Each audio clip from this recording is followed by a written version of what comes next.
The shooting in Munich bookends a few violent weeks at home and abroad. For more, let's turn to Ron Hosko, a former assistant director at the FBI. Ron, good morning. Good morning. Is there anything more that we can be doing to stop attacks on soft targets like this, Ron? Well, look, we expect a lot out of our law enforcement and our intelligence communities, but this is very much a shared responsibility. So part of that expectation goes back towards all of us, the citizen, the family member, the friend, the coworker, to look for warning signs. Without that, law enforcement will fail because there's no way they're going to catch every incident like this. At this point, it still hasn't been determined if this was ISIS or if this is a group inspired by jihadist ideology. But you have to wonder, does that really matter at this point? No, I don't think it does. Of course, it's going to matter if somebody is inspired by ISIS. Here, we heard initial reports of the multiple shooters, of somebody yelling Allah Akbar. So, of course, we go to ISIS. That seems to be our default.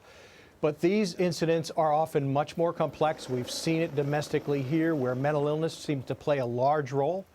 Here in this case, it takes me back to Newtown with Adam Lanza, who was also collecting for decades lists of mass shooting events. Mm-hmm.